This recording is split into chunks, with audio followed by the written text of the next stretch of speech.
2022 সালে যুক্তরাজ্যের 40 degree Celsius তাপমাত্রা ছিল। 2024 সালেও ছিল রেকর্ড গরম। এসব এখন আর বিচ্ছিন্ন ঘটনা নয়, বরং জলবায়ু বিপর্যয়ের বাস্তব চিত্র। কি ভয়াবহ এক সংকটের সামনে দাঁড়িয়ে আছি আমরা সবাই। হিমবাহ গলছে, বাড়ছে সমুদ্রপৃষ্ঠের উষ্ণতা। প্রতি বছর পৃথিবীর উষ্ণতা বাড়ছে, তৈরি হচ্ছে নিত্য নতুন রেকর্ড। 2020 সালে বিজ্ঞানীরা হিসেব করে বলেছিলেন, পৃথিবীর গড় তাপমাত্রা যদি আমরা 1.5 ডিগ্রির মধ্যে রাখতে চাই, তাহলে সর্বোচ্চ 500 বিলিয়ন টন কার্বন ডাইঅক্সাইড বাতাসে ছাড়তে পারি। এটাই ছিল আমাদের কার্বন বাজেট। কিন্তু সত্যি হলো, আমরা সেই বাজেট দ্রুত শেষ করে ফেলেছি। কয়লা, গ্যাস আর তেল পুড়িয়ে আমরা শুধু শক্তি নয়, নিজেদের ভবিষ্যৎ পোড়াচ্ছি নিজ হাতে। বন উজাড়, বেপরোয়া শিল্পায়ন আর প্রতিদিনের অযত্নে আজ হাতে বাকি আছে মাত্র 130 বিলিয়ন টন কার্বন ডাইঅক্সাইড নিঃসরণের জায়গা।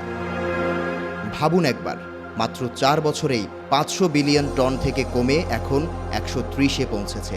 অর্থাৎ 130 বিলিয়ন টন কার্বন ডাইঅক্সাইড ছাড়ার সুযোগ আছে আমাদের। এখন যেভাবে কার্বন নিঃসরণ চলছে, তাতে মাত্র 3 বছরের মধ্যেই শেষ হয়ে যাবে বিজ্ঞানীদের বেঁধে দেওয়া শেষ সুযোগটুকু। এরপর কি হবে?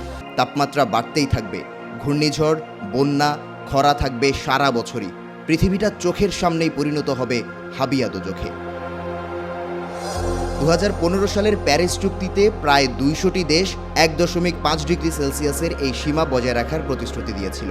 উদ্দেশ্য ছিল একটি নিরাপদ পৃথিবী রেখে যাওয়া আমাদের ভবিষ্যৎ প্রজন্মের জন্য।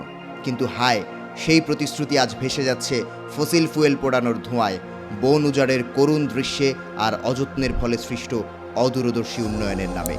রেকর্ড পরিমাণে কয়লা, তেল আর গ্যাস পোড়ানো হচ্ছে, আর এই কার্বন নিঃসরণের ফলে জলবায়ু পরিবর্তনের দানব ক্রমেই শক্তিশালী হয়ে উঠছে। পৃথিবীর উষ্ণতা বৃদ্ধির হার, সমুদ্রপৃষ্ঠের উত্থান সবই আশঙ্কাজনকভাবে দ্রুত গতিতে ঘটছে। কিন্তু এখনও সব হারিয়ে যায়নি। এখনও সময় আছে যদি আমরা একযোগে কাজ করি। এখনও সময় আছে যদি আমরা সত্যিকারের পদক্ষেপ নেই।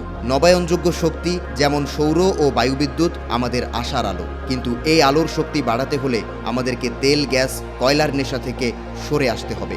আমাদের প্রতিটি নিঃশ্বাসে যেন থাকে এই শপথ, এই পৃথিবীকে বাঁচাতে হবে।